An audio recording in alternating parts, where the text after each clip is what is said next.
وفي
الاول نشكر ربنا الحمد لله تمام يعني. كان في ناس كتيره كنا بنسمع كلام مثلا مجموعه تقول عايزين فلان وعايزين فلان وعايزين فلان، لكن بجد احنا شايفين ان ده انسب اختيار لانه من ربنا فعلا يعني. فاحنا مبسوطين ان نيافه الانبا تودروس هو البطرك، وربنا يعينه ويعيننا احنا كمان برضه. الانبا تودروس انسان مدير بطريقه ممتازه جدا. كان هو ماسك في دير لما بشوي، كان ماسك مهام كتيره في الدير حتى قبل ما يدخل الدير يعني. كان ماسك كان امين الخدمه وكان مدبر ممتاز، وكمان كفايه انه كان ناجح مع الانبا بخمس في الابرشيه بتاعته. ان شاء الله يبقى في ازدهار والكنيسه تكمل بسلام. اللي بدأوا البابا كرولوس والبابا شنودة ان شاء الله هو يكمله باذن الله. يكون خليفه صالح للبابا شنودة، ويكون عمل النعمه يكون على عاديه، ويكون في عهد النعمه ان شاء الله. مبسوط جدا زي اي حد في الكنيسه النهارده. بقول لانبا تودروس هنصلي لك وانت هتصلي لنا، وربنا يعينك على اللي جاي، لان يعني ملفات كتيره قوي مستنيه نيافه انبا تودروس يحلها، وانا متاكد مليون في الميه ان هو قادر باذن المسيح على حل ده. هو حد عنده ليدرشيب سكيلز هايله جدا، عنده كوميونيكيشن عاليه قوي، عنده ديليجيشن تفويض رائع جدا، عنده ديسيجن ميكنج وقرارات رائعه، عنده طريقه للبروبلم سولفنج حل المشاكل. فهو حد عقليه قائده بنسميها ليدر منتاليتي. فحد هيقدر مع الجزء طبعا مع الجزء الروحاني للكنيسه هيقدر ان هو ينقل الكنيسه نقله كبيره جدا، لانه نفس مدرسه قداسه البابا شنودة. يعني عايز اقول شوفي قداسه البابا شنودة، شوفي نيافه انبا بخوميس، هتعرفي انبا تودروس هيعمل ايه. فاحنا مش قلقانين على الاطلاق. مبسوط جدا جدا ان المسيح اختار النهارده، مش الطفل، ايد المسيح كانت قبل ايده. فمتاكد مليون في الميه ان النقله الجايه للكنيسه بقوه المسيح هتبقى عاليه جدا. يمكن في الزمن اللي احنا فيه ده محتاجين حد المنتاليتي بتاعته زي انبا تودروس ده، يقدر يعمل التوازن اللي كان عامله قداسه البابا شنودة بين المجتمع وبين الدوله، بين المجتمع وبين الحياه العامه على مستوى العالم مش على مستوى مصر. وده باذن المسيح انبا تودروس هيقدر يعمله. فمبروك علينا ومبروك لسيدنا ومبروك لكل الشعب القبطي بالانبا تودروس. الاول ونهنئ جديد ومن حسن من ترتيب ربنا على ان تاريخ ميلاد النهارده 4/11 يكون يمسك مكان البابا شنودة.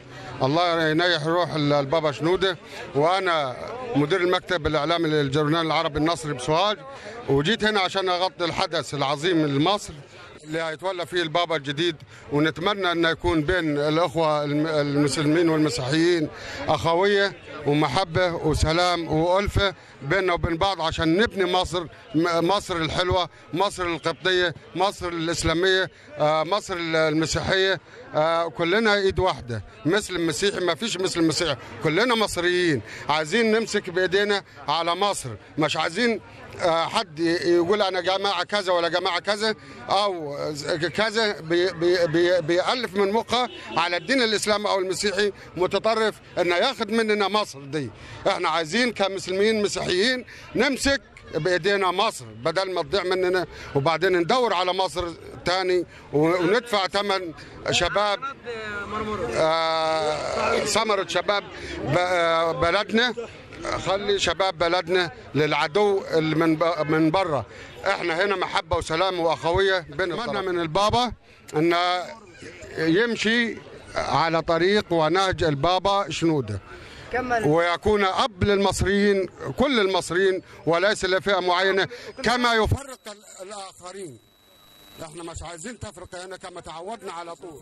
شاعر الثوره وشاعر الميدان وامين لجنه السياسيه السياسيه في حزب الثوره مصر.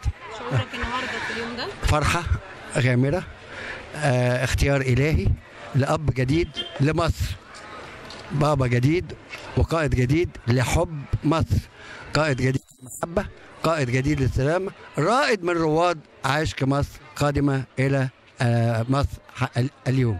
فانا بهني الشعب المصري كله باقباطه ومسلمين باختيار الاله سبحانه وتعالى لراعي جديد لمصر. شعوري هو شعور كل المسيحيين وكل المصريين اللي هو فرح وسعاده ومبسوطين بان الفتره الانتقاليه اللي قادها نيافه الانبا بخوميوس وصلت بينا لليوم المبارك اللي احنا عايشينه النهارده. عايز اقول للبابا الجديد اقول له كل سنه وانت طيب بمناسبه عيد ميلادك والف مبروك بمناسبه كرسي البابوي اختياره كبطرك.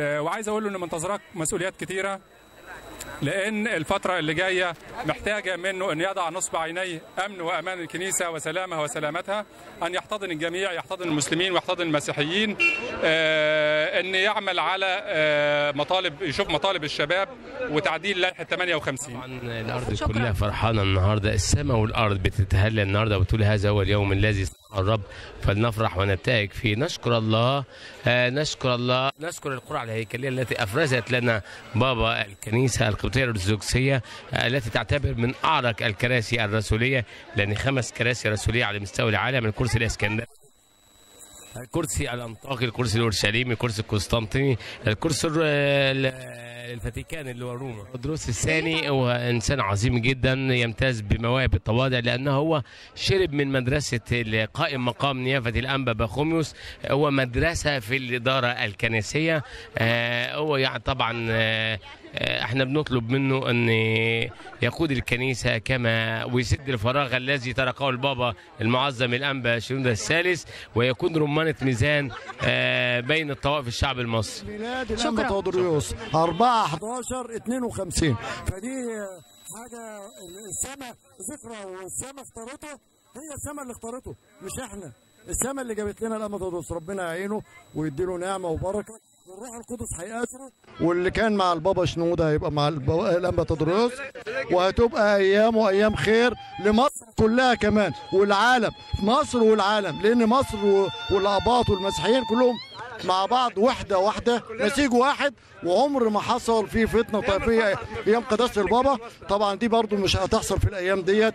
الانبا تودروس ربنا هيكون معاه ويعينه ويقويه ويخليه معانا ويصلي من اجلنا. كل سنه وانت طيب وبمناسبه عيد ميلادك وبمناسبه الكرسي البابوي، وانت تلميذ سيدنا البابا شنودة، ويا رب يقويك على الكرسي. وانا كمان ههدي لك زغروطه واقول لك